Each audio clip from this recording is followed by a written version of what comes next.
dalil-dalil penguat agama, penguat prosesi keyakinan agamanya, ibadahnya, dia tidak tahu. Berarti dia cuma melakukan apa yang menjadi ritual nenek moyangnya terdahulu, bukan berdasarkan ilmu. Makanya ketika disampaikan mereka hanya modal percaya aja. Itu yang pertama. Yang kedua, coba lihat saudara-saudara, orang-orang Kristen kalau kita tanya tentang agamanya, tidak ada satupun di antara mereka yang melandaskan akal untuk menjawabnya. Catat itu, catat. Saya ulang, orang-orang Kristen apapun jabatannya di gereja, kalau ditanya tentang keyakinannya, mereka tidak menjadikan akal sebagai standarisasi untuk menjawab apa yang menjadi pertanyaan kita. Sebaliknya, kalau mereka bertanya tentang Islam, mereka menjadikan akal mereka sendiri sebagai pijakan untuk menelusuri supaya Islam itu terlihat jatuh dengan pertanyaan yang sangat kritis. Jadi ketika membahas agamanya, akal dilemparkan keluar. Tapi ketika membahas Islam, akalnya dipakai. Itulah Kristen. Itu fakta, itu real. Ketika mereka bertanya tentang Nabi Muhammad, apakah masuk akal? Kemudian bulan itu terbelah. Padahal mereka juga harusnya bertanya, apakah masuk akal seorang kelamin wanita dibelah hanya untuk sekedar Tuhan keluar dari sono? Nah, itulah keadaannya. Jadi kalau ditanya kenapa Islam itu, karena Islam memang sudah menjelaskan hanya orang-orang yang berakal sehat yang bisa sampai kepada Islam. Makanya kemarin saya ditanyai, apa sih temuan Islam itu? Apa sih temuan Islam di dunia ini? Tidak ada temuan Islam. Saya katakan kamu salah. Temuan Islam yang belum pernah ditemukan oleh agama lain, apa itu? Akal. Satu-satunya agama di atas muka bumi ini yang menemukan akal itu cuma Islam. Agama lain enggak. Meskipun di zaman modern seperti ini, agamanya tidak pernah menemukan akal. Kenapa tidak? Ya, apakah masuk akal Tuhan nuzul ke bumi menjadi bayi? Kalau ditelaah dengan akal, tidak akan pernah mungkin bisa diterima. Tapi karena mereka belum menemukan akal, maka mereka meyakini aja nenek moyang punya merek. Tapi Islam datang menemukan satu alat yang Allah titipkan sebagai serpihan cahaya pada diri manusia, yaitu akal. Hanya Al-Quran yang menemukan akal tersebut. Agama lain, kitabnya tidak ada yang menemukan akal. Mereka hanya mendoktrin, mereka hanya mendogma untuk mendapatkan pengikut yang setia terhadap ajaran mereka. Saya kira begitu, Dinda Julius. Silakan. Mungkin ada tambahan dari sahabat yang lain. Mantap. Kita tunggu dari teman-teman. Ada lagi mau ditanyakan? Ini Gio Astama. Bang Jul, aku Kojul. Ya silakan. Sama ini ya, ada Bang Paparena di bawah. Ya, ke Korobat kalau mau naik silakan. Mana tahu ada yang mau ditanyakan. Ya silakan Korobat. Aku mau sedikit Kojul tentang ini Bang Zuma. Pertama kan tadi suratan Yohanes, memang yang aku tahu dulu itu kan sebuah ayat himno platonis yang dibawa oleh seorang bapak filsafat, dipakai sebagai suratan pembukaan Yohanes. Tapi gini Bang Zuma, kan yang sering saya dengar itu, karena kan kami mualaf ini kan juga sedang belajar tentang Al-Quran, sedangkan Bang Zuma tadi mengatakan acuan kami adalah Al-Quran. Lalu bagaimana kami bisa menjawab itu Bang Zuma, sedangkan kami mualaf ini sedang belajar Al-Quran? Contohnya kayak penggunaan kata rob itu sendiri, Bang Zuma. Itu aja, Bang Zuma. Jadi gini, kalau di orang Bugis, ini bicara Bugis dulu ya. Orang tua kami itu kami panggil dengan panggilan puang. Puang itu setara dalam bahasa Indonesia Tuhan. Orang Bugis itu dikenal dengan manusia-manusia religius. Tingkat taraf keimanannya terhadap Islam itu ya lumayan. Itu orang Bugis. Orang tua mereka termasuk bapak saya itu dipanggil puang. Puang diindonesiakan itu artinya Tuhan. Kenapa orang Bugis itu kemudian santai-santai aja memanggil bapak mereka dengan panggilan Puang? Orang bangsawan-bangsawan mereka panggil Puang. Kenapa?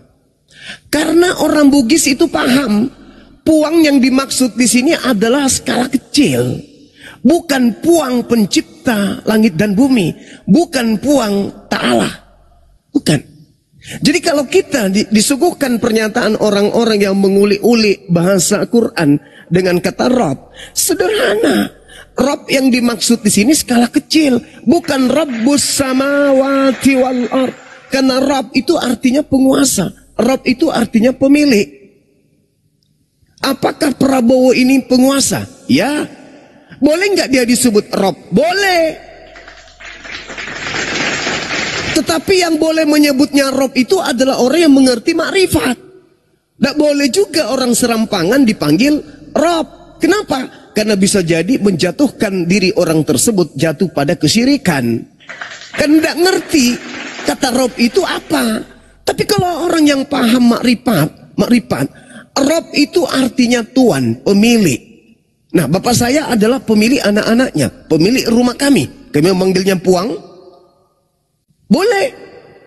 Kenapa tidak? Karena rasa bahasa Bugis ketika berbicara mengenai Puang, skala kecil, kalau ditujukan kepada ayah, itu artinya adalah pemimpin rumah tangga. Tapi kalau Rabbus samawati wal ard, berarti itu berbicara mengenai Azza wa Jalla, Allah pencipta langit dan bumi. Jadi tak ada yang masalah di situ. Hanya orang-orang penghujat menggiring kemudian kesakit hatian mereka ketahuan bahwa mereka menyembah anak bayi yang mereka sebut Yesus. Mereka ingin menjatuhkan marwah Islam dengan mengatakan kita juga menyembah Nabi Muhammad. Tapi itu tidak akan pernah sampai ke sono. Karena meskipun saya memanggil Nabi Muhammad dengan panggilan Rabb, saya mendudukkan beliau sebagai pemimpin, presiden, pemimpin umat. Dia adalah presiden pada zamannya, dia adalah raja pada zamannya, tetapi tidak akan sampai melewati batasan bahwa dia hanyalah manusia ciptaan Tuhan. Itu. Tapi kalau mereka, Adinda, kurios, Tuhan, mereka harus kembangkan menjadi Tuhan. Bahkan bukan hanya sebatas panggilan saja, enggak. Mereka benar-benar menuhankan, malah menghakikatkan yang adalah Tuhan kurios, Lord tadi ini setara dengan pencipta langit dan bumi. Nah, ini yang batil, yang tidak boleh kita kemudian ikutin. Bagi kami orang Bugis, panggilan Tuhan atau Puang kepada orang tua kami tidak menyalahi akidah. Kenapa? Karena rasa bahasa kami paham. Makna dari kandungan pesan yang ada dalam kata Puang itu kami paham. Begitu juga ketika berbicara mengenai Rabb. Sayangnya Islam itu terlalu indah. Sampai lisan mereka itu terjaga tidak pernah memanggil Nabi Muhammad dengan panggilan Rabb. Kenapa? Karena bisa membuat ada celah atau ada potensi munculnya sikap berlebih-lebihan terhadap baginda Rasulullah Muhammad sallallahu alaihi wasallam. Nah, ini. Jadi tak ada masalah kalau misalnya ada orang yang mengatakan kamu merapkan kemudian Nabi Muhammad. Rapkan di sini artinya mentuankan, memuliakan, mengakuinya sebagai pemilik, mengakuinya sebagai pemimpin, mengakuinya sebagai penguasa. Tak masalah. Tapi tidak akan pernah lepas dari kodratnya sebagai makhluk ciptaan. Dia bukan sang khalik. Demikian. Terima kasih Bang Zuma Gurunda. Assalamualaikum Papa Rena. Waalaikumsalam semuanya. Bang Juma, ini mualaf dari kampung Bang Juma nih, dari Makassar. Papa Rena. Allahu Akbar, Masya Allah. Salam kenal. Assalamualaikum Bang. Waalaikumsalam warahmatullahi wabarakatuh. Lanjut Papa Rena, karena ingin bertanya lanjut dengan Bang Juma. Satu kampung itu, sama Makassar. Iya, waktu tablik kabar kan saya ke ini juga, tablik kabarnya Bang Zuma. Oh gitu. Tapi nggak sempat. Saya duduk paling depan itu Bang. Ada. Allahu Akbar. Ya, Bang Robert ini, kok Robert ini dia yang ini kok, Bang Zuma, yang viral ngejawab Oten sambil makan ciki. Oh ya? Iya, dia sambil ngemil, dia sambil jawab open betul deh. Lagi viral di TikTok. Jul, judulnya turun ke bawah, Jul. Judulnya turun ke bawah. Oke, lanjut. Gak masalah. Iya. Jadi waktu tablik akbar kemarin kita sempat ini, sapa-sapaan. Sempat Enggak, kan? foto doang bang, soalnya mau lama-lama kan rame. Saya duduk paling depan kemarin. Oh ya sempat masih ingat, masya Allah. Iya. Oke, tetap cuma mau ngobrol-ngobrol, aduh kayak rame banget kan orang-orang, jadi daripada ngeganggu lama-lama. Iyalah, iya. Rapatkan barisan aja kepada teman-teman apologet, insya Allah. Makassar ini belum berat tantangannya kan? Belum kan? Kecuali mungkin dari keluarga. Kalau keluarga alhamdulillah aman sih bang, dari keluarga. Alhamdulillah, masya Allah. Berarti ya syukurlah. Semoga tetap istiqomah dan bisa menjadi contoh bagi keluarga dan lingkungannya di sana, masya Allah. Nah, amin. Oke, tamu Eri. Mungkin bisa buka kamera. Agama apa? Saudara Papa Rena. Nah, buka kamera bisa satu. Erik, selamat siang. Agama apa? Erik. Oh iya, ingat. Saya turunkan ya. Masya Allah, ingat. Iya, ingat. Masya Allah. Ya, jadi kita ada dua mu'alaf ini yang kelihatannya agak kuat, antum dan juga Al-KTP. Masya Allah, luar biasa. Oh iya.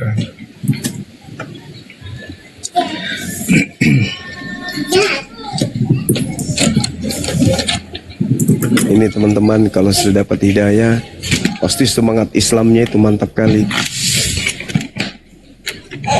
Berapi-api itu kalau benar-benar kolaps hidayahnya itu berapi-api semangat Islamnya itu. Ya. Jadi kok Robert ini kerennya dia bikin salam baru bang, salam puluh-puluh. Maksudnya apa itu salam puluh-puluh? Nggak, jadi di belakangnya itu kan ada ciki-ciki tuh. Jadi dia sambil jawab oten tuh, dia buat VT-nya itu dia makan ciki dulu sambil liatin komen, baru dia jawab. Oh iya, mantap. Memang kayaknya orangnya suka ngemil. Nggak salam puluh-puluh itu ini bang, biar nggak terlalu mencolok aja, jadi diganti jadi puluh-puluh. Oh iya, paham. Iya. Masya Allah, luar biasa nih. Salam puluh-puluh. Artinya sudah ada beberapa. Untuk Kristen yang di bawah silakan tulis, ada satu kursi kita ya, sambil Bang Juma ngobrol dengan Pak Parena. Yang Kristen tulis agamanya, saya naikkan satu kursi. Untuk Muslim mohon maaf kita tidak menaikkan lagi ya. Lanjut Bang Juma, mohon maaf terpotong sedikit. Akhi Abraham ini mu'alaf juga kah? Ya dulu saya nggak mengenal Tuhan, nggak mengenal Masya Allah. agama lah gitu ya. Kemudian ini semua berarti saya berpikir begitu ya. Jadi saya ini boleh berbeda dikit kali ya masalah Rob tadi. Iya silakan. Ya, Rob itu kan memang artinya ya seperti yang dijelaskan Bang Suma, oke semua. Cuman kadang kita ini masih memberikan celah kepada orang-orang di luar Islam untuk menyatakan bahwa Rasulullah SAW itu sebagai Rob. Padahal jawabannya adalah, adakah dalil yang mansus terkait dengan Nabi Muhammad SAW sebagai Rob? Karena arkanul Islam yang pertama sangat jelas, gitu. Antasyhada alla ilaha illallah wa anna Muhammadar Rasulullah. Jadi wa anna Muhammadar Rasulullah itu sudah menafikan segala gelar apapun untuk pribadi beliau SAW. Sehingga ketika digiring sebagaimana Aidis dan sebagainya itu ya nggak masuk gitu loh. Meskipun Rob itu artinya bisa menjadi pemimpin, penguasa, pembina, murabbi, itu kan dari kata Rob. Nah, Rob itu ketika disematkan ya dalam isim ma'rifat atau al-ta'rif, itu sudah jelas ke siapa. Kalau kita belajar bahasa Arab, berarti kalau sudah ada isim ma'rifat, al-ta'rif, itu berarti Allah Subhanahu wa ta'ala. Misalkan alhamdulillahi rabbil alamin. Nah itu sudah sangat jelas, itu maksudnya adalah Tuhan semesta alam. Ketika Rob di surat Yusuf, Robbihi, yaitu penguasa raja. Nah yang kadang itu dipaksakan karena Rob itu artinya penguasa, pembina, pelindung sebagainya. Mereka mencoba memaksakan bahwa Rob itu disematkan pada baginda Rasulullah SAW. Padahal tidak ada. Tidak ada dalil yang secara mansus. Sebagaimana Allah sudah disematkan bahwa Allah itu adalah la ilaha illallah. Maka itu sudah mansus. Nah Rasulullah SAW itu pun harus mansus ketika memang ada kata Rob. Dan tidak ada selama saya mempelajari, membaca, mendengar itu nggak ada dalil yang mansus terkait dengan Nabi Muhammad SAW itu disematkan sebagai Rob. Itu. Wallahu a'lam bishawab. Afan ya Bang Zuma. Iya, betul. Sepakat kita. Sepakat, itulah yang betul. Jadi tak ada gelar kepada Nabi Muhammad itu yang bisa disematkan ke beliau terkait dengan kata Rob ini. Memang nggak ada, sama sekali nggak ada. Maksud saya tadi itu, kalau Edis melakukan framing itu kita nggak usah goyah. Oh selama ini kita menuhankan, nggak ada sama sekali. Kalau dia pun memaksakan seperti itu kehendak dia, itu maunya dia. Karena iri, cemburu, karena kita menemukan dia menyembah kepada anak orang. Nah dia mau menggiring umat Islam, melemahkan akidah umat Islam. Ya mending saya masuk ke Kristen aja, karena ternyata Nabi Muhammad juga itu ternyata Tuhan. Nah itu maksudnya dia tuh. Jadi saya katakan kepada saudara, ungkapan-ungkapan seperti itu ya jangan diambil hati. Itu santai aja. Orang Bugis manggil bapaknya Puang itu biasa aja. Kenapa? Karena tidak menyematkan kepada pencipta langit dan bumi, meskipun katanya sama. Jadi tidak usah goyah, karena tidak ada, benar yang dikatakan Akhi Abraham, tidak ada dalil Al-Quran maupun hadits yang kemudian menyematkan gelar Rob itu kepada baginda Rasulullah Muhammad SAW. Begitu sahabat-sahabat. Makasih Akhi Abraham. Masya Allah. Afan barakallahu fiik Bang Zuma. Jay mau tanya ya Gurunda. Siap. Jadi gini, Jay kan kadang emang sering buka Komal kalau untuk diskusi, kadang bareng sama Ahi Ferry, sama Ustadz Tahta kayak gitu kan. Nah di situ saya kadang kan cuman sholawat kayak gitu ajanya, ngaji gitu. Nah ada tuh pertanyaan dari Kristen tuh kayak gini. Nah mengapa sholat di agama Islam itu, kenapa itu harus pakai bahasa Arab kan? Apakah Allah itu cuma paham bahasa Arab ajanya? Apakah nggak paham bahasa Indonesia atau kayak mana? Karena terus terang kalau saya sholat meskipun belum hafal ya, terutama tahiyat akhir itu tetap pakai bahasa Arab meskipun harus pakai buku di depan catatan. Cuman kalau berdoa memang ku akuin aku pakai bahasa Indonesia. Itu kayak mana itu Gurunda? Iya. Yang pertama, karena perintahnya itu kita harus mengikut Nabi Muhammad dalam sholat. Sallu kama ra'aitumuni usolli. Sholatlah kalian. Bukan perintahnya makanlah kalian sebagaimana kalian melihat aku makan. Enggak. Atau berdoalah kalian sebagaimana kalian melihat aku berdoa. Enggak. Atau berinfaklah kalian. Enggak. Tapi sholat artinya pekerjaan niat, pekerjaan lisan, dan juga jasad. Apa yang dilisankan oleh Nabi Muhammad ketika beliau sholat? Bahasa apa yang digunakan? Itu yang kita pakai. Karena kita harus mencontoh kepada beliau. Itu yang pertama. Ada hikmah di balik itu semua. Kenapa ada hikmah di balik itu semua? Kalau kita menggunakan bahasa Indonesia itu rasanya, kandungannya mengalami pergeseran di beberapa tempat dan di beberapa keadaan. Contoh, ini sering kali saya sampaikan bahasa Indonesia itu ya. Ketika berbicara mengenai kereta itu bahasa Indonesia. Motor juga itu bahasa yang digunakan dalam kaidah bahasa kita. Kalau orang Medan mengatakan motor, dia menyebutnya kereta. Kalau orang Makassar mengatakan kereta, itu berarti kendaraan yang panjang menggunakan rel. Nah, kalau orang Indonesia sholat menggunakan bahasa Indonesia, 10 tahun, 50 tahun, 100 tahun ke depan, makna daripada sholat itu akan jauh dari hakikat apa itu sholat. Tapi kalau mereka masih menggunakan original teksnya, maka sholatnya orang Islam itu tidak akan keluar dari kaidah yang sesungguhnya. Tetap akan khusyuk mereka. Itu yang pasti tuh. Jadi yang ketiga, sholat itu memang perintah, hukumnya wajib. Sebagaimana Rasulullah Muhammad SAW menerima perintah sholat, dan seperti apa Rasulullah Muhammad SAW melaksanakan sholat, wajib hukumnya kita mengikuti beliau. Jangan kemudian sholat menggunakan bahasa daerah. Gimana kalau misalnya imam pakai bahasa Indonesia? Awe puang.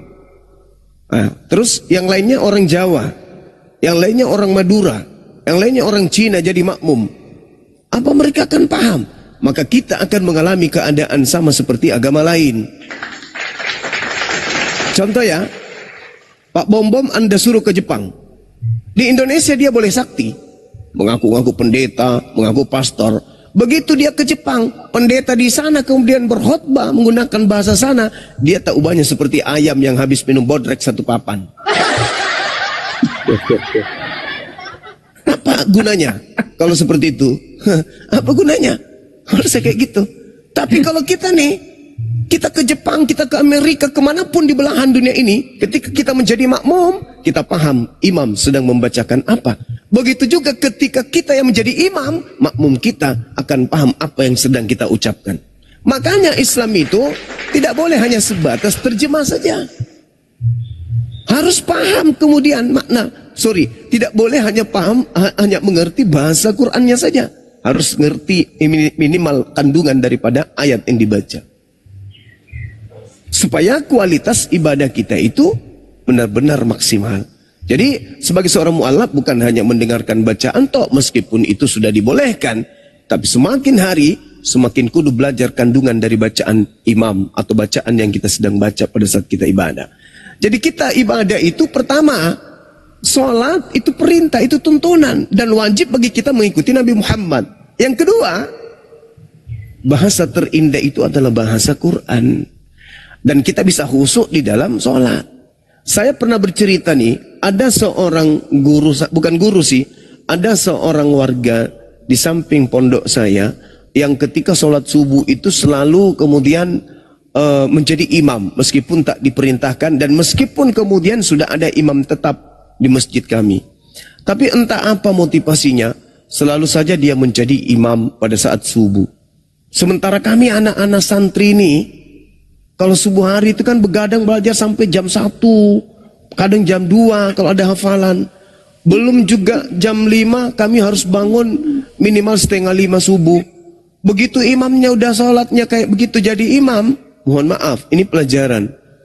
Maka banyak yang kemudian tertidur, tumbang di masjid itu, anak-anak SMP, masih kecil-kecil yang baru belajar kemudian ikut di pondok. Tidur dalam keadaan sholat, tumbang. Akhirnya anak-anak yang lain terganggu, pada tertawa ketika ada yang jatuh dalam saat berdiri. Bagaimana enggak? Konyol orang jadi imam bacaannya seperti itu adanya. Idza waqatil waqi'ah laisa liwaqtiha qasiba. Ini sudah subuh hari nih. Subuh loh. Kita dipimpin bacaan seperti itu. Maka bukan orang khusyuk, malah orang mau lari. Makanya kalau kita baca Quran, diperindah bacaan itu, supaya kita yang sholat juga bisa meneteskan air mata, yang mendengarkan di belakang juga sama. Seperti itu adanya. Jadi Islam memang harus menggunakan bahasa Quran pada saat mereka ibadah. Dan jangan Anda berpikir pertanyaan itu untuk menjatuhkan, bukan. Pertanyaan yang terlontar dari mulut mereka itu adalah buah dari iri, sirik melihat indahnya agama Islam dalam hal ibadah.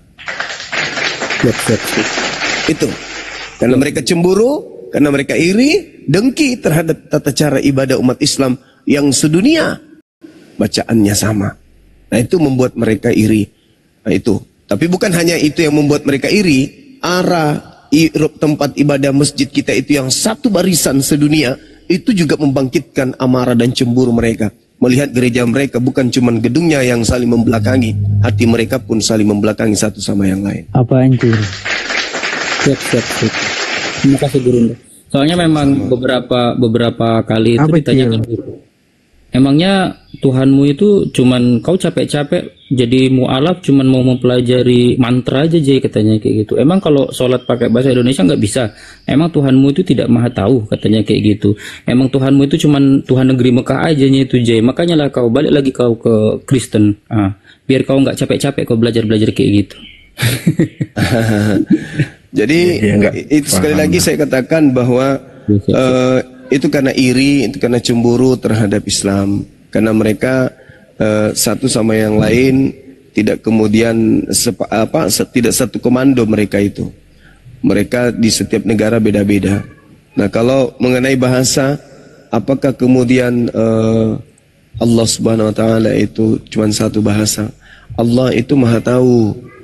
Allah itu Maha tahu, Allah itu Maha mendengar. Al-Quran Ar-Rum ayat 22, Allah Subhanahu wa ta'ala adalah pencipta seluruh bahasa. Itu dalilnya. Ya, kita hanya karena mengikuti kesempurnaan Islam aja maka kita menggunakan bahasa Arab. Silakan Akhi Abraham, mungkin ada yang disampaikan. Iya, Masya Allah. Jadi yang dijelaskan oleh Bang Zuma ini di atas ilmu ya. Ini hikmah. Jadi hikmah daripada kenapa sholat itu menggunakan bahasa Arab. Ini adalah hikmah, yang mana nanti bahasa itu adalah budaya yang bisa berubah-ubah. Nah, kalau kita mau menguatkan ya bahwa memang sholat itu bagian daripada contoh beliau sallallahu alaihi wasallam. Ya, shollu kama ra'aitumuni usolli. Itu sangat jelas. Dan ini sudah dalam surat Ali Imran ayat 31, qul in kuntum tuhibbunallah fattabi'uni. Nah, ini fattabi'uni itu mengikutiku. Berarti mengikutiku itu apa yang dilakukan beliau, apa yang diperintah beliau, kemudian apa yang didiamkan oleh beliau. Kemudian kalau kita bicara sholat itu bagian daripada ritual ibadah. Ibadah mahdhah. Ibadah mahdhah itu adalah ibadah yang langsung vertikal kepada Allah Ta'ala. Tentu dengan tauqifiyah. Tauqifiyah itu adalah ada akar syariatnya, ada perintahnya. Karena kaidah ibadah itu adalah semua bentuk peribadatan itu adalah haram, kecuali ada perintahnya. Kemudian tauqifiyah ini ada akar syariatnya, ada perintahnya. Kemudian ada kaifiyahnya. Kaifiyah ini adalah tuntunan dari beliau sallallahu alaihi wasallam. Jadi ada SOP-nya. Maka ketika umat Islam mengikuti apa yang beliau lakukan, ini berarti adalah ketaatan, keimanan terhadap kerasulan dan kenabian beliau sallallahu alaihi wasallam. Ini bukti keimanan terhadap kerasulan dan kenabian beliau sallallahu alaihi wasallam, bahwa beliau adalah utusan, beliau adalah rasul yang akan membimbing seluruh umat manusia, termasuk dalam sholat. Jadi sholat itu ada ghairu mahdhah, ada ibadah mahdhah. Ibadah mahdhah ini termasuk sholat, haji. Ini semuanya sudah ada SOP-nya, ada tuntunannya, ada kaifiyahnya.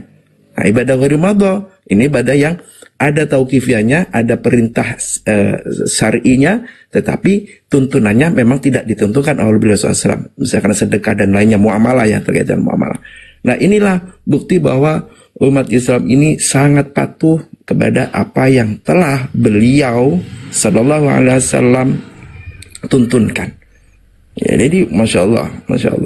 Saya kagum dengan Bang Zuma sudah memberikan hikmahnya tadi. Saya baru dapat ininya bahwa hikmah daripada sholat, kenapa harus mengikuti Rasulullah SAW, agar dalam sholat itu tidak berubah. Bahasa itu tidak berubah. Kalau berubah, kalau mengikuti bahasa masing-masing itu kacau pastinya. Orang Amerika, orang Papua, orang Jawa, ini akan berbeda-beda. Nanti ada bahasa serapan yang masuk, akan dipakai. Ini akan mengacaukan. Nah, inilah hikmah kenapa harus mengikuti fattabi'uni, ya, yuhibbukumullah wa yaghfir lakum dzunubakum, wallahu ghafurur rahim. Nah, inilah adalah sifat kasih sayang Allah Ta'ala kepada manusia, agar mengikuti Rasul yang diutusnya, yaitu baginda Rasulullah SAW. Wallahu a'lam bishawab. Ya, mungkin aku tambahin dikit ya. Kita sebentar Jul, sebentar Jul. Yang membilang dia murtadin, saya sudah jambak ya, mama saya dan saya ikut Yesus ya, saya sudah jambak, silakan naik. Kursi udah saya siapkan satu ya. Lanjut Jul. Ya, ini kebanyakan nih. Jadi gini, kita ambil contoh yang di sebelah lah. Ya, mereka kan suka sekali mendirikan tempat ibadah berdasarkan kesukuan. Dulu aku pernah ikut temanku ke gereja suku dia, ya, suku Batak, HKBP. Begitu aku masuk ke dalam, aku bingung gitu. Nyanyinya pakai bahasa Batak, khotbahnya pakai bahasa Batak. Jadi terakhir aku ngapain di sini, gue pikir. Ya, nggak ngerti sama sekali gitu. Jangankan khotbahnya, nyanyiannya aja nggak ngerti aku gitu. Ya, karena udah yang versi mereka gitu. Ya udahlah, diam aja gitu kan. Nah, inilah yang membuat kalau yang sebelah ini kan terkotak-kotak ya. Bahkan ada pendeta di Papua itu yang ngamuk-ngamuk gitu. Dia bilang ini orang-orang ini ngerusak gitu. Datang bukannya memenuhi gereja yang ada, tapi malah dirikan gereja masing-masing gitu kan. Membuat rusak kebudayaan kita di sini gitu. Nah, itulah kalau bahasanya masing-masing dalam beribadah kepada Tuhan ya. Jadi kita ambil apa yang terjadi di sebelah sebagai hikmat di agama kita. Lanjut Bang. Ya, ini kebanyakan kita.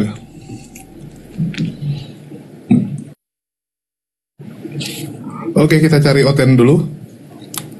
Kujamba Oten. Ya, ini ada Salmon. Udah Ya, yang tadi ada Oten apa turun? Tadi Oten turunin loh Bang. Bukan, saya udah jambak lagi, yang nggak tahu saya cek dia itu Muslim, rupa apa di PT-PT-nya nggak ada, aku turunkan, habis itu kujambak lagi dia. Nah. Makanya aku mau kujambak lagi nih, nggak berani naik dia.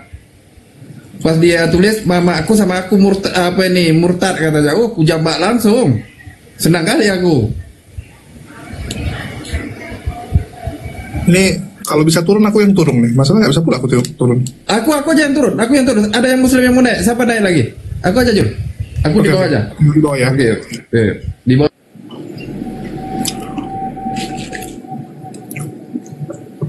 Ya, banyak kali soalnya Muslim minta naik nih teman-teman. Ya, mungkin Sal ada yang mau disampaikan sebelumnya. Assalamualaikum.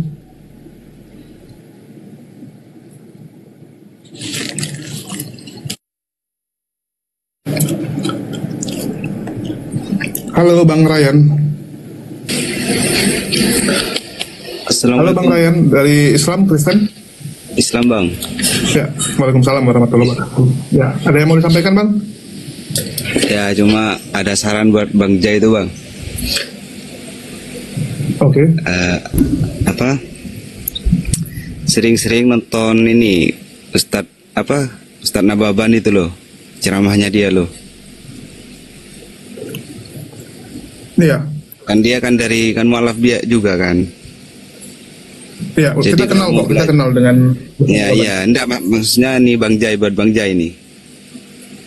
Mungkin dia agak kenal tuh Bang. Ya, terima kasih Bang. Terima kasih. Iya. Jadi dia kan mualaf juga, dari enaknya itu mualaf belajarnya dari yang mualaf juga lah gitu. Dia tuh perjalanannya gimana gitu Bang.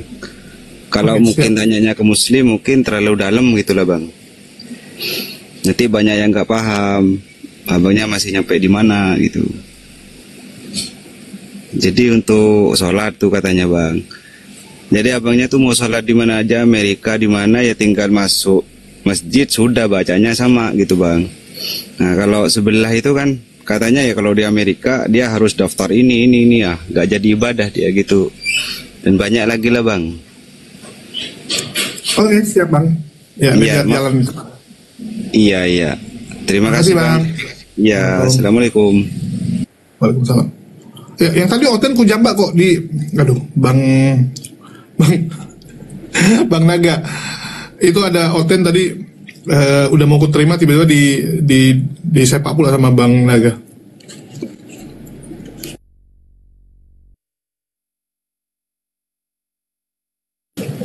Ya, teman-teman ada yang mau nanya lagi mungkin dari Korobat atau Ferry?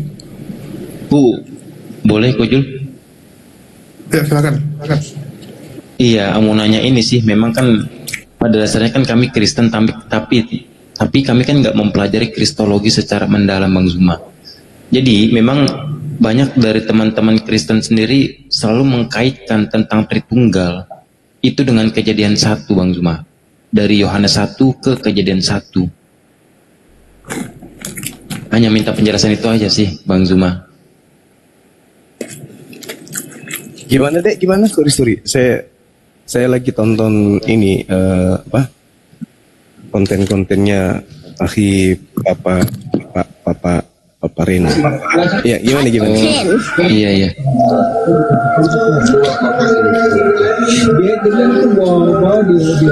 Gimana tadi pertanyaannya? Iya. Jadi ini Bang Zuma, banyak, bahkan Elia juga kemana aku lihat kontennya itu, dia mengkaitkan Tritunggal itu dari Perjanjian Baru ke Kejadian 1, Bang Zuma. Itu sih, bagaimana tanggapannya Bang Zuma? Iya. Jadi gini, saya sederhanakan aja. Saudara kita Kristen itu, kalau tidak menggunakan Perjanjian Lama, apa jadinya Kristen ini? Kalau hanya berdiri di atas Perjanjian Baru. Begitu juga sebaliknya, kalau mereka berdiri di atas Perjanjian Lama tanpa ada suplai kepercayaan dari Perjanjian Baru, apa jadinya mereka sementara mereka bukan Bani Israel?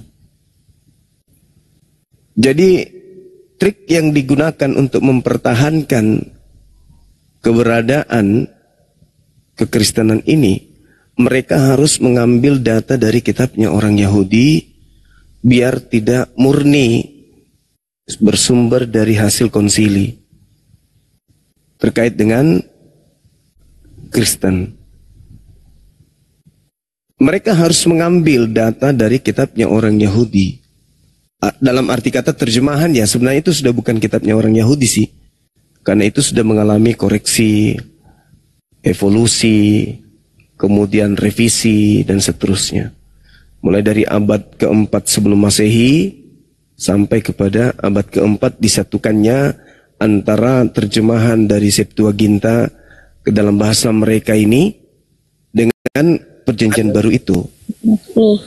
Jadi orang Kristen kalau mau menjelaskan tentang Tuhan mereka, tidak akan mungkin berdiri sendiri menggunakan Bible Perjanjian Baru. Mereka harus mengambil dari terjemahan dari kitabnya orang Yahudi. Karena memang ada upaya terjemahan Perjanjian Lama itu diupayakan bisa mewarnai Perjanjian Baru. Makanya coba orang-orang Yahudi yang paham tentang kitab Tanakh mereka, ketika diperhadapkan dengan Perjanjian Lama yang dimiliki oleh saudara Kristen, mereka akan ngakak. Kenapa? Karena mereka paham bahwa Perjanjian Lama itu terlalu jauh keluar daripada kaidah kandungan kitabnya orang Yahudi yang mereka sebut kitab Tanakh tuh.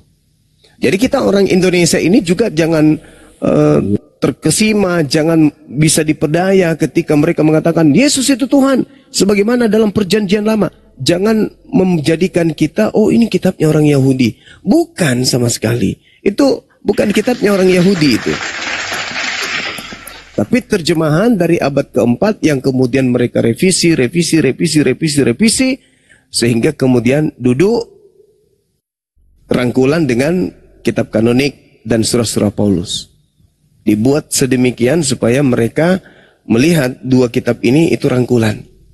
Padahal sejatinya kalau hanya mendudukkan Yesusnya dalam kaidah bertuhan, maka Yesus mengajarkan dengan terang benderang Tuhan itu adalah hakikat pencipta langit dan bumi yang bukan dirinya.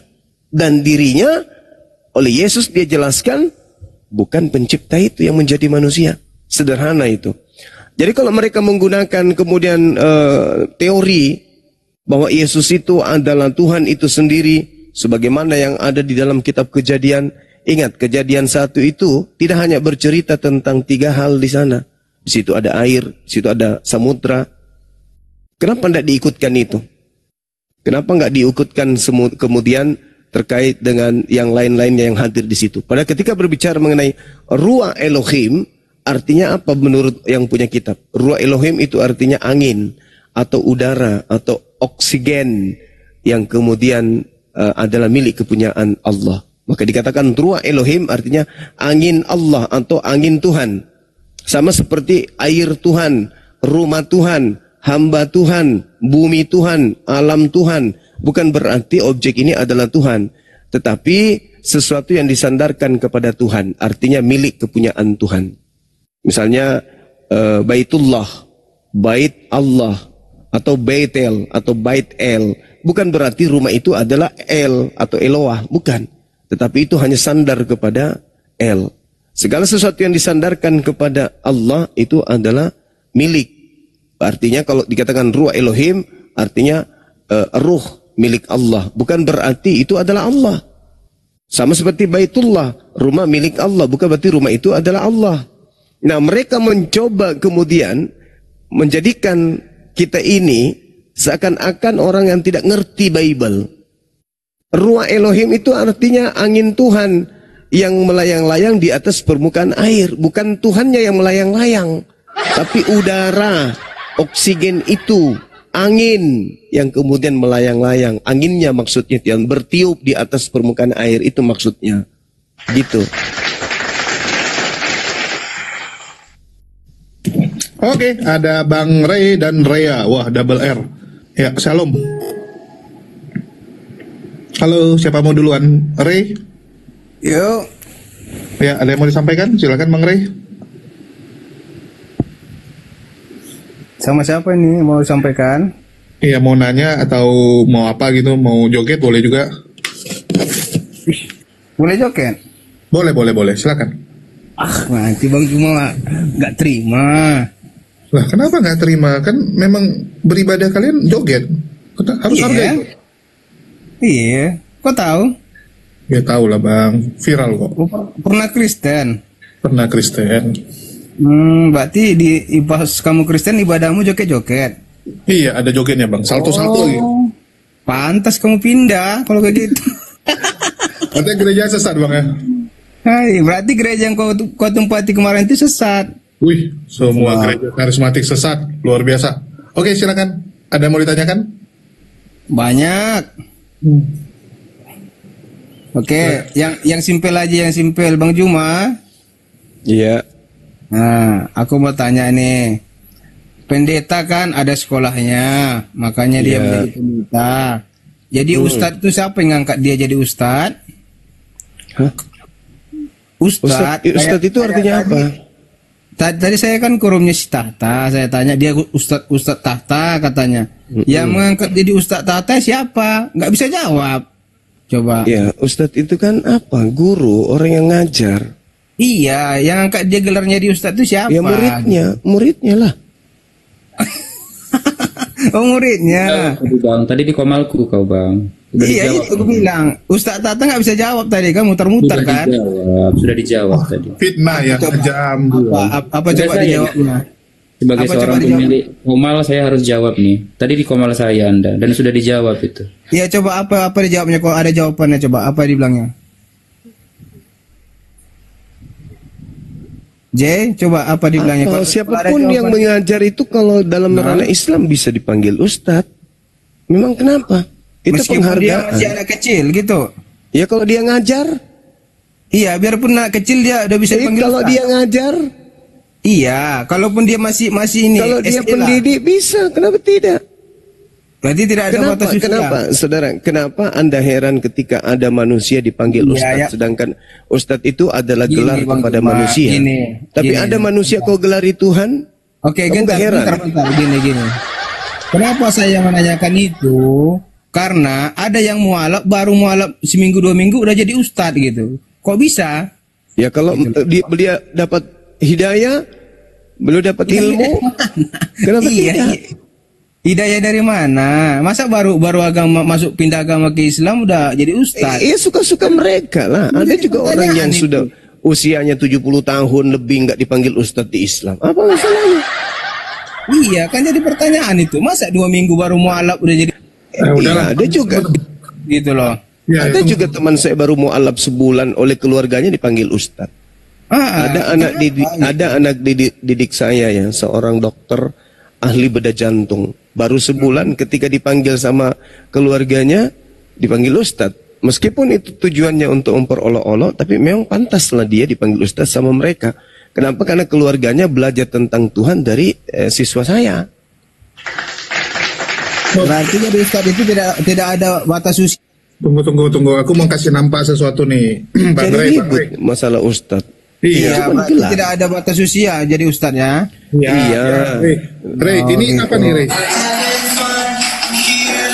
Tunggu ada lagu. Jangan kita lihat jogetnya aja ya. Ini manusia aja kau Tuhan kan, kok gelari Tuhan gimana sih? Ini joget nggak Bang Ray? Nggak, ini joget nggak Bang Ray? Buat lagunya lah berdengar kita. Jangan, orang ada yang live di YouTube. Musiknya dari saya aja. Na na na na na na na na. Enggak, Nah, ini buat joget nggak? lagunya biar Ini kita joget nggak? artikan. Nggak, Bang Ray, ini joget nggak? Ini joget nggak? Buat dulu lagunya gitu loh, biar kita Nggak dengar. berani.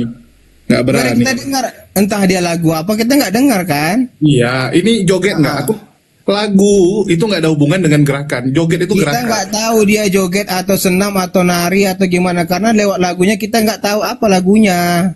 Orang tahu joget nggak joget itu dari bentuk tariannya, bukan dari. Ada orang nari seperti joget, bukan dia joget tapi nari. Oke lah.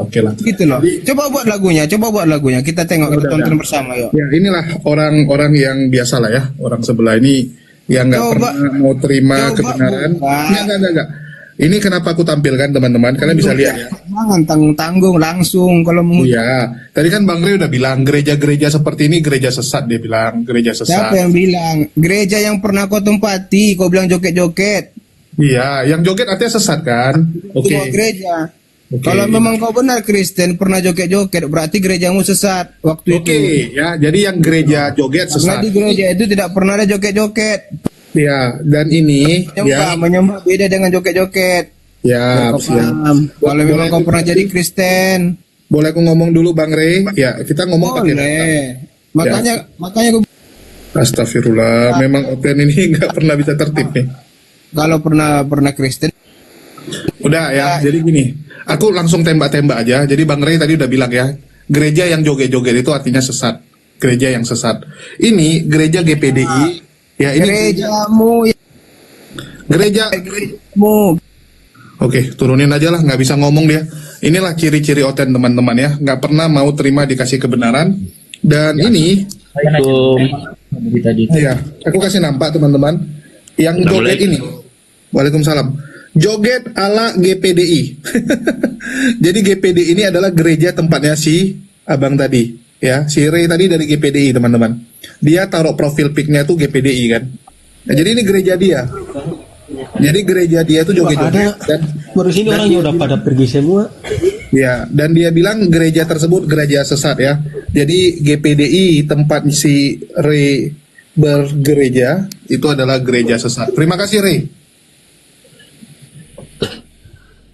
Assalamualaikum. Waalaikumsalam. Ya, Bang Ray ada yang mau disampaikan? Assalamualaikum. Saya mau sampaikan dengan teman kita yang dari sebelah tadi itu. Ya. Cuma yang saya mau sampaikan itu yang kata menyembah itu loh. Ya, kan kalau di teman kita di sebelah kan namanya juga menyembah kalau di keyakinannya.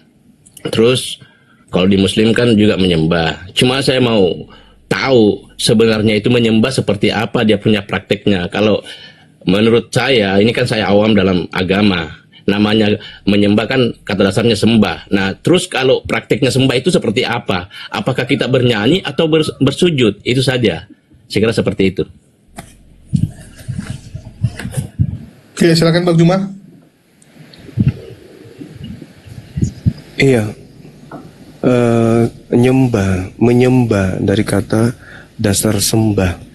Menyembah artinya akar kata itu adalah hamba, menghambakan diri. Maksudnya kalau mereka diperintahkan sama Tuhannya untuk beribadah joget dan mereka joget itu sudah menyembah. Kalau ada perintahnya salto dan mereka tunduk untuk salto-salto berarti itu sudah menyembah. Kalau perintah Tuhannya renang dalam satu hari itu 1 kilometer tanpa alat bantu dan mereka lakukan itu dengan taat berarti mereka sudah menyembah. Tergantung konteks perintah Tuhan mereka. Masalahnya sekarang nih ada nggak perintahnya joget kayak gitu?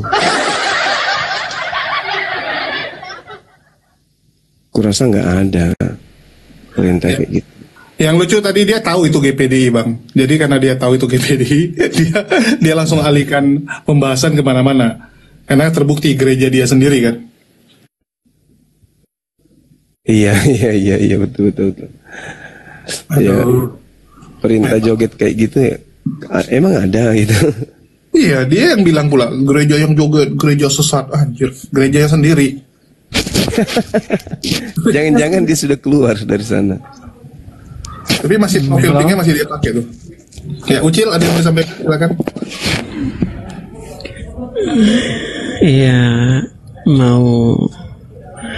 mau bertanya Bang. Iya, silakan. Bertanya kepada Abang, boleh nggak? Iya. Ya, silakan.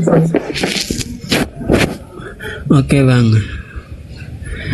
Ya, di sini saya cuma mempertanyakan apakah agama atau sesuai keyakinan Abang mempercayai kepada Tuhan yang benar, begitu saja. Apakah itu Abang yakin benar-benar bahwa Tuhan Abang itu udah benar? Itulah pertanyaan saya, Bang. Iya, saya jawab boleh? Jawab Bang, saya cuma bertanya Bang. Iya. Jadi di luar makhluk itu ada Khalik, ada Tuhan. Tuhan ini adalah hakikat tunggal yang absolut, yang menciptakan langit dan bumi. Jadi di kaidah Islam itu sederhananya gini. Ketika kemudian umat Islam itu teriak, baik itu kemudian dilisankan teriakannya atau dalam hatinya menjerit, wahai Tuhanku, maka sang pencipta, sang pemilik alam semesta ini mendengarkan.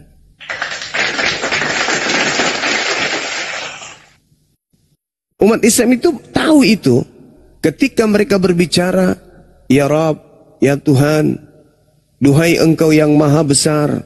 Umat Islam sadar bahwa yang maha besar itu sedang mengetahui kalau kita sedang menyeruhnya. Umat Islam paham betul ketika umat Islam itu berdoa, duhai Engkau yang maha menciptakan. Umat Islam sadar kalau dia sedang dipantau oleh Dia hakikat yang maha menciptakan. Tanpa umat Islam itu harus tahu wujudnya. Berbeda dengan agama pagan.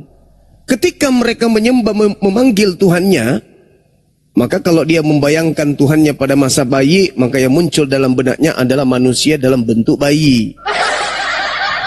Kalau Tuhannya itu sudah mulai menua, menggunakan tongkat, maka yang muncul kemudian dalam benaknya adalah memanggil kepada manusia yang sedang bertongkat.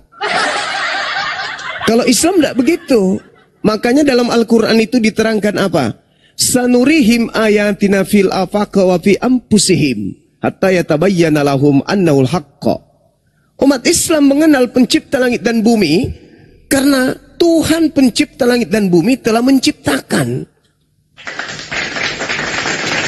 Jadi dengan Tuhan menciptakan alam semesta, Tuhan sedang menyatakan bahwa Tuhan itu nyata. Maka bagi umat Islam, tidak perlu ada Tuhan turun ke bumi, tidak perlu ada gambarnya, tidak perlu ada patungnya. Kenapa? Tuhan itu maha mendengar, Tuhan itu maha melihat, sampai isi hati pun diketahui, bisikan hati pun diketahui. Jadi umat Islam itu tidak perlu kemudian ke masjid mencari Tuhan. Ke gereja, tidak seperti agama lain, ke gereja melihat Tuhannya, atau keluar dari kamar untuk melihat fotonya Tuhannya di ruang tamu. Ada apa jatuh di depan ruang tamu? Jangan-jangan patung Tuhan kita. Islam tidak kenal yang kayak itu pagan. Di Islam itu cukup berdiam, angkat tangan, Allahu Akbar. Duhai Engkau pencipta langit dan bumi yang maha besar. Mendengar enggak sang pencipta itu? Mendengar. Nah ini Islam itu begitu. Jadi ketika mereka dimanapun berada melihat ke atas Tuhan, melihat ke bawah Tuhan, melihat ke atas Tuhan, melihat ke bawah Tuhan, sekiri kanan Tuhan, semua yang ada hanya kebesaran Tuhan. Makanya umat Islam itu asyhadu Allah, aku bersaksi tiada Tuhan selain Allah. Kenapa? Ada alam semesta ini, ada diri saya ini. Bukti bahwa Tuhan itu ada meskipun dia bukan makhluk. Kalau yang bisa divisualisasikan, bisa dimediasikan, bisa kemudian digambarkan, dilukiskan, itu bukan Tuhan, itu makhluk. Makanya di Al-Quran itu, Annallahu As-Sami', sesungguhnya Allah itu maha mendengar, alim, maha mengetahui. Kalau ada kemudian sembahan, ngintip, merangkak, berjalan ke depan hanya untuk sekedar mengetahui ini musim buah ara atau bukan, itu bukan Tuhan. Itu manusia alias makhluk. Tidak pantas untuk dituhankan. Kenapa? Karena dia makhluk. Sedangkan sang Khalik tidak serupa dengan makhluk, maka dia tidak bisa diwujudkan. Lalu diapakan? Diibadahi aja. Caranya gimana? Yakini dengan sepenuh hati kalau hakikat pencipta melihat kita, mendengarkan kita, mengetahui apa yang ada dalam bisikan setiap manusia. Yakinkan itu. Maka selesai urusan kita dengan Tuhan. Untuk mencari hakikat Tuhan. Nah, kalau ada orang mencari-cari Tuhan, Tuhan itu mana ya? Oh, jangan-jangan dia lagi main bola di sana. Oh, itu Tuhan lagi di gurun, ngapain? Cari jubahnya, katanya jatuh. Entah siapa yang ngambilnya. Itu bukan Tuhan. Buktikan aja. Pasti makhluk itu masih bertuhan. Betul, Yesus ketika di atas bumi sibuk bertuhan kepada hakikat yang tak nampak oleh kasat mata manusia. Begitu saudara. Jadi kalau di Islam itu bukan Tuhannya kayak kalian. Tuhan kalian harus dibesarin. Anakku sayang, cepatlah besar. Bukan kayak gitu di Islam. Gitu saudara Ucil. Jadi dimanapun kami ada, di situ Tuhan kami berada. Karena kenapa? Pencipta langit dan bumi itu meliputi segala aspek. Tak ada yang lolos dari pantauannya. Tak ada suara yang lolos dari pendengarannya. Tak ada gerakan yang lolos dari kemaha melihatnya. Makanya Tuhan itu maha melihat, bukan melihat. Maha mendengar, bukan mendengar. Maha mengetahui, bukan mengetahui. Tapi dia maha segala-galanya. Kalau masih ada orang mendengar, ada saatnya dia tuli.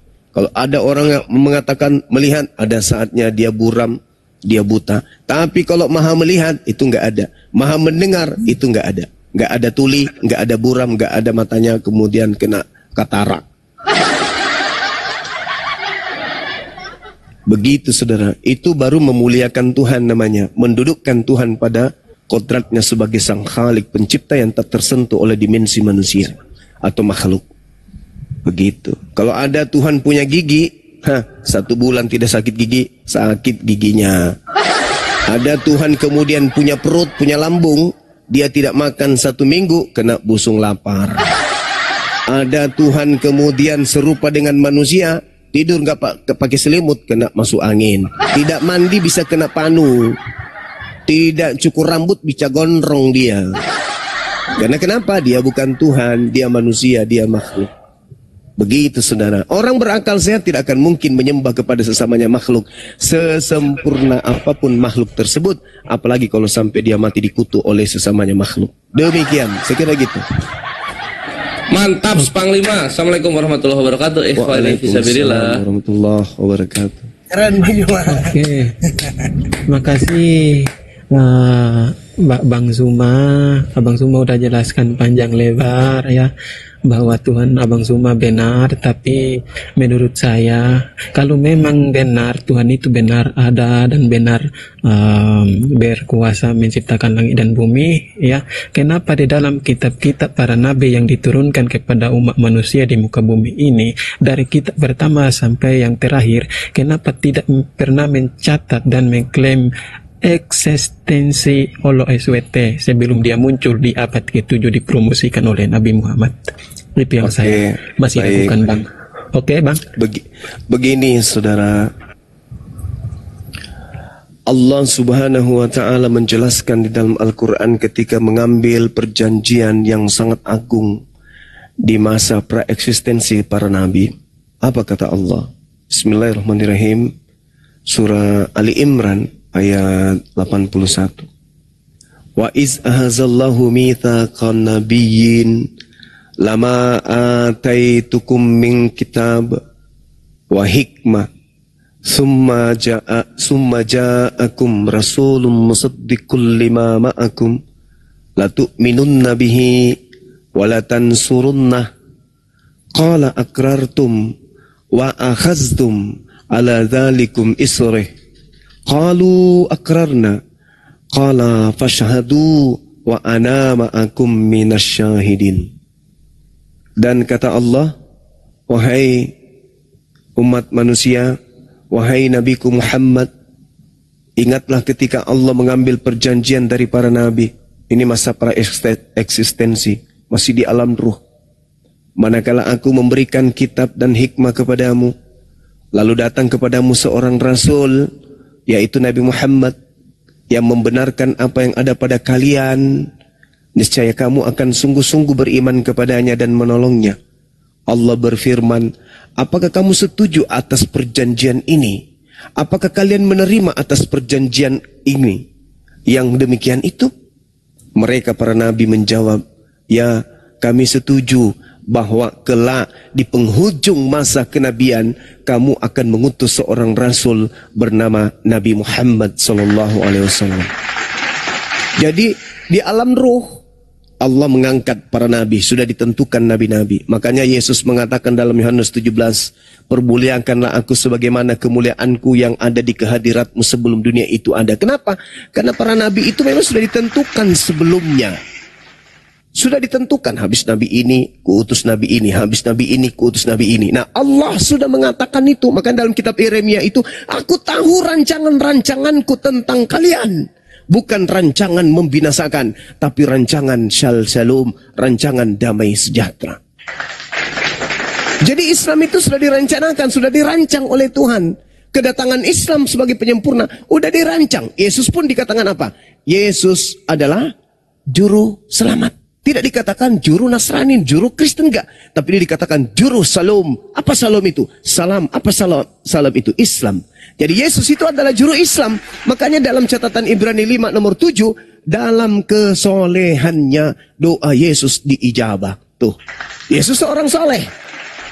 Maka Islam datang untuk menyatakan bahwa ajaran pencipta langit dan bumi yang tadinya dinusulkan kepada Adam, lalu dinusulkan kepada para nabi, kepada Abraham, kepada Ishak, kepada Yismail, kepada Ishak, kepada Harun, kepada Musa, kepada Harun, kepada Daud, kepada Isa. Itu kemudian ujung-ujungnya pasti sentralnya kepada baginda Rasulullah Muhammad SAW. Kenapa? Karena sudah diperjanjikan, sudah dipersaksikan di hadapan Allah di masa praekstensi kenabian. Makanya Yesus berani. Makanya Nabi Musa berani. Makanya Nabi Abraham berani. Berani apa? Berani memberikan sinyal akan datang keturunannya yang menjadi pembawa keselamatan di seluruh alam semesta ini. Nabi Musa datang hanya skala kecil. Inni Rasulullahi ilaikum ya Bani Israel. Yesus datang, aku diutus hanya kepada kalian ya Bani Israel. Makanya Yesus mengagung-agungkan sang penolong lain, sang penghibur lain yang akan datang. Dialah yang akan mengajarkan segala sesuatunya tentang hukum-hukum, tentang penginsapan dunia akan dosa, dan tentang keadilan. Makanya dalam kitab saudara, bukan di perjanjian lama, di perjanjian baru, Kisah Para Rasul 3, nomor 22-23. Bukankah di dalam kitab Tauratmu dikatakan oleh Elohim bahwa Elohim akan mengutus seorang nabi yang sama seperti Nabi Musa? Dan di data nomor 23-nya dikatakan begini, dan akan terjadi, harus, karena itu sudah ditekankan, dan akan terjadi, titik 2, siapapun yang tidak mendengarkan nabi yang sama seperti Nabi Musa ini akan dilenyapkan, akan dibasmi dari umat kita. Siapa nabi setelah Musa, setelah Yesus yang datang, yang kerjanya membasmi segala kejahiliaan di atas muka bumi ini, yang melululantakkan kemudian hukum-hukum jahiliyah di atas muka bumi ini? Di dalam Ulangan 33 nomor 2 dikatakan, dia terbit dari Faran, di tangan kanannya ada api yang menyala-nyala. Dia datang dengan membawa 10.000 orang suci, orang kudus. Siapa yang membawa orang kudus dari Madinah melumpuhkan Mekah? Atau Anda ingin mengatakan, oh itu adalah Yesus. Di mana Yesus pernah melumpuhkan suatu wilayah dengan menggunakan pasukan orang suci, orang-orang bersunat? Tak ada. Nabi Musa? Tak ada. Harun? Tak ada. Daud? Tak ada. Hezekia? Tak ada. Yehuda? Enggak ada. Itu hanya digenapi oleh baginda Rasulullah Muhammad sallallahu alaihi wasallam. Di tangan kanannya ada api yang menyala-nyala. Apa maksudnya nyala api itu? Itu adalah tiang api yang akan menghanguskan segala hukum-hukum jahiliyah yang ada di depannya. Dia bakar habis, dia babat habis semua hukum-hukum yang ada di dalamnya dan yang ada di depannya, dan yang hanya tegak la ilaha illallah Muhammadar Rasulullah. Jadi kalau Anda mengatakan kenapa baru diperkenalkan? Ya iyalah, Yesus berkata di dalam Yohanes 16, apa kata beliau? Masih banyak yang ingin aku ajarkan kepadamu, wahai Bani Israel. Tetapi sayangnya kamu belum sanggup untuk menanggungnya. Tapi apabila Dia datang, yaitu roh kebenaran yang kuminta kepada Bapa, Dialah yang akan mengajarkan segala sesuatu tentang 1. Hukum-hukum, 2. Keadilan, 3. Penginsapan dunia akan dosa. Aku mau mengajarkan ente, tapi meskipun tak ajarin, kalian tidak sanggup untuk menanggungnya. Sedangkan saya mengajarkan aku ini Mesias utusan Tuhan aja kalian tolak. Apalagi kalau saya ngajarin kalian berhaji. Apalagi kalau saya sudah ngajarkan kalian wajib 5 kali sehari kalian ke masjid untuk ibadah. Apalagi kemudian saya mengajarkan datang kepadamu keturunan dari saudaramu yang kalian usir, yang kalian katakan anak budak, untuk menjadi pemimpin dan tongkat kerajaan diberikan kepadanya. Kamu tidak akan sanggup. Tetapi ketika Ia datang, ciri-cirinya. Camkan kata Yesus dalam Yohanes 16 nomor 13-14. Apa kata Yesus? Ciri-ciri daripada penutup para nabi, sang pembawa risalah kenabian penutup, yaitu lisannya sibuk memuliakan aku. Anda sehat bukan? Ketika Yesus mengatakan roh kebenaran ketika datang, Dia akan memuliakan aku. Tengok agama mana yang memuliakan Yesus dan agama mana yang kemudian penuh dengan roh jahat yang lisannya selalu menghujat, menista, merendahkan, memfitnah Yesus. Apakah Islam? Islam menolak keras kalau dikatakan Yesus itu mati terkutuk. Islam menolak keras kalau Yesus itu ditampar, diludahin, diseret, ditelanjangi, digantung, ditombak dan dibunuh. Islam tolak keras. Islam lisannya penuh dengan berita kebenaran. Yesus tidak disalib, Yesus tidak dibunuh, melainkan yang disalib itu adalah orang yang dikutuk oleh Elohim. Siapa yang marah, siapa yang murka dengan pernyataan dan sikap imannya umat Islam ini? Orang Kristen. Orang Kristen keluar tanduknya kalau dikatakan Yesus tidak disalib. Benar kan? Maunya orang Kristen, Yesus disalib, Yesus ditonjok, Yesus diludahin, Yesus dibunuh, Yesus ditombak, Yesus, pokoknya Yesus yang paling hina. Bahkan mereka diajarkan dan digiring untuk percaya manusia yang mati terkutuk untuk menanggung dosa pemerkosaan, pembunuhan, penipuan, pencabulan dan seterusnya. Itu semuanya ditanggungkan di pundak Yesus. Kehinaan apalagi yang Yesus tidak berikan, yang Kristen tidak berikan kepada Yesus? Tidak ada lagi.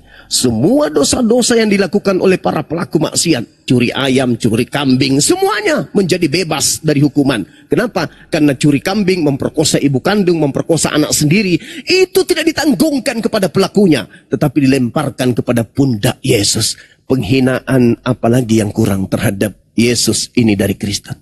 Sedangkan Yesus mengatakan, ketika roh kebenaran itu datang, Dia akan memuliakan aku. Subhanallah.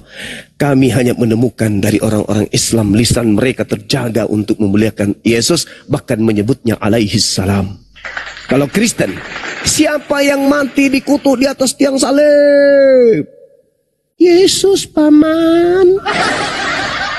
Sedangkan dikatakan dalam kitabnya orang Yahudi, apabila ada orang melakukan dosa yang sepadan dengan hukuman mati, lalu kau gantung dia, jangan kau biarkan mayatnya semalam-malaman di atas gantungan. Sebab orang yang dikutuk oleh Elohim, jangan kau biarkan mayatnya menyentuh tanah yang diwariskan nenek moyang, diwariskan Tuhan kepadamu. Berarti orang Kristen menyamakan Yesus ini dengan penjahat yang setara dengan penjahat yang hukumannya itu digantung, disalib karena dikutuk oleh Elohim. Masih ada penghinaan di luar daripada itu? Tidak. Itulah penghinaan yang paling tertinggi kepada Yesus. Adakah umat Islam mengimani itu? No, umat Islam menolak itu. Umat Islam sejak mereka kemudian mengenal Islam, mereka diajarin Nabi yang datang di tengah-tengah Bani Israel itu tidak disalibkan tapi dimuliakan. Apa itu? Terkemuka di dunia dan di akhirat. Sekira begitu, saudara. Jadi jelas bahwasanya Nabi Muhammad SAW itu sudah diajarkan oleh Yesus, sudah diajarkan oleh Nabi Musa, sudah diajarkan oleh akal sehat manusia. Umat manusia tanpa mengetahui kebenaran tentang Nabi Muhammad pun, ketika mereka menggunakan akal, pasti mereka akan sampai kepada Nabi Muhammad. Kenapa? Tidak mungkin alam semesta ini tidak diberi petunjuk oleh pencipta langit dan bumi di tengah-tengah maraknya kemaksiatan. Di alam semesta ini ada dua hal. Yang pertama maksiat dan kebenaran. Ini sejalan, seiring sejalan. Pasti ada penuntunnya. Maka akal sehat kita akan mengajak kita untuk berpikir. Kumpulkan seluruh buku-buku yang dianggap suci oleh setiap agama, pelajari. Kumpulkan semua tokoh-tokoh yang diajarkan oleh setiap agama, kenali. Maka Anda akan sampai kepada dinul Islam. Saya kira begitu sahabat. Saya izin sejenak, saya ibadah dulu, nanti dilanjut oleh guru-guru saya yang ada di sini. Terima kasih. Siap Gurunda, mantap sekali penjelasannya. Ucil udah mau syahadat? Gini bang, saya mau syahadat, tapi tadi kan saya bertanya ya, eksistensi Allah SWT itu sebelum dia muncul di abad ke-7 itu eksistensinya apa? Sebab pencipta langit dan bumi itu ada sebelum abad ke-7. Sebelum apa yang dijadikan di muka bumi ini, dia yang menjadikan, maka dia itu ada sebelum apa yang ada. Makanya kalau Yesus berkata, aku ada sebelum dunia ini ada. Itu kan Bang, izin bang, kenapa suaranya makin kecil bang? Setelah mendengar pencerahan dari Bang Juma, suaranya makin kecil, kayak orang tergoyang gitu, terguncang gitu bang. Agak keras dikit bang. Gentleman bang, kalau anda memang benar dalam keinginan abang bang. Yesus ada begitu, karena jadi ada simbang. Ini kayak seperti maling habis ketangkap bang, suara anda. Jadi saya tadi maaf, saya habis lewat situ, saya lihat ayam, saya ambil, kayak gitu loh. Jangan seperti itu bang, terguncang aja, kayak orang terguncang. Silakan bang, agak kencang dikit bang, karena banyak yang menyimak di bawah. Silakan. Ini mualaf satu nih ya. Oke, silakan aja. Dengar suara saya enggak bang? Dengar suara saya bang? Ya. Gini lebih gede, bagus. Dengar bang, bagaimana abang tadi bilang mau syahadat? Aku saja tadi mempertanyakan bagaimana atau di mana eksistensi Tuhan abang sebelum dia muncul di abad ke-7 itu eksistensinya di mana? Karena pencipta langit dan bumi itu ada sebelum dunia dan langit diciptakan, ya. Bagaimana mungkin pencipta yang benar yang menciptakan bumi dan langit itu muncul di abad ke-7? Lalu yang menciptakan bumi dan langit itu dia muncul di abad ke-7, lalu abad sebelumnya itu siapa yang menciptakan dunia? Maka kesimpulannya itu yang benar adalah dia yang ada sebelum abad pertama dan sebelum dunia dijadikan. Contoh seperti Yeshua Hamasya, dia mengatakan bahwa aku ada sebelum dunia ini ada. Itu maksudnya eksistensi yang benarnya itu gitu yang saya pertanyakan. Kemudian tadi mengenai nabi-nabi ya, segala semua nabi dia itu dari Israel, bangsa Israel, yaitu dari keturunan Daud ya, Abraham, Daud dan Ishak, bukan dari Ismail ya. Kok kita harus kembali kepada nabi-nabi? Kemungkinan besar tidak ada nabi dari Arab ya. Ini kalau dari Arab berarti mungkin tidak sesuai dengan kitab-kitab para nabi yang terdahulu. Begitu saja bang. Ya Ucil, ini Gurunda lagi sholat ya, nanti Gurunda masuk lagi. Posisinya gini, Cil, kalau misalnya dibilang di mana eksistensi, eksistensi Allah Subhanahu wa taala itu dari dulu sudah ada gitu kan. Tapi Allah memperkenalkan dirinya ketika manusia baru diciptakan. Baru manusia kenal dengan Allah gitu. Karena manusianya kan baru ada. Enggak duluan ada atau barengan adanya, enggak gitu. Makanya di nabi terakhir baru nama Tuhan itu diberitahu gitu. Dulu-dulu orang-orang nggak tahu, orang-orang tuh nggak tahu nama Tuhan siapa. Contoh misalnya Persia kan lebih tua dari Yahudi ya. Persia nama Tuhannya Ahura Mazda. Kenal nggak Yahweh? Kenal nggak Yesus itu Ahura Mazda? Enggak. Setelah Persia nanti ada Hindu. Hindu siapa nama Tuhannya? Brahman. Kenal nggak Yahweh? Kenal nggak Yesus? Enggak. Nanti setelah Hindu ada Kanaan. Kanaan siapa nama Tuhannya? El kenal nggak Yahweh? Kenal nggak Yesus? Kalau Yesus enggak, kalau Yahweh kenal si El ini. Karena Yahweh itu dewa perangnya El, waktu di zaman Kanaan, kan gitu. Nah, lalu kemudian nanti setelah Kanaan ada lagi Edom. Di Edom itu baru Yahweh naik jadi Tuhan gitu kan, atau YHWH ini. Dan dia digambarkan dengan Tuhan berkepala kerbau kayak gitu. Itu ada di inskripsi Kuntilaet Ajrut gitu. Nah, Yahweh kenal nggak Yesus? Enggak. Lalu kemudian Yahweh ini pun diadopsi oleh Israel zaman itu menjadi Tuhan mereka. Kenal nggak Yesus? Enggak, gitu kan? Nanti baru masuk ke Kristen, ada Yesus ya. Tetap kenal nggak ini Tuhan-Tuhan terdahulu yang namanya beda-beda ini sama Yesus? Enggak juga.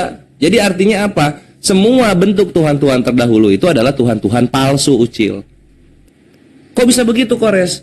Karena perhatikan, semua Tuhan yang ada bentuknya, yang turun ke dunia, dia berkelamin, itu semuanya berhala. Itulah kenapa Allah, Tuhan yang benar, bilang segala sesuatu yang kamu sembah selain Allah adalah berhala. Itu di An-Nisa ayat 17.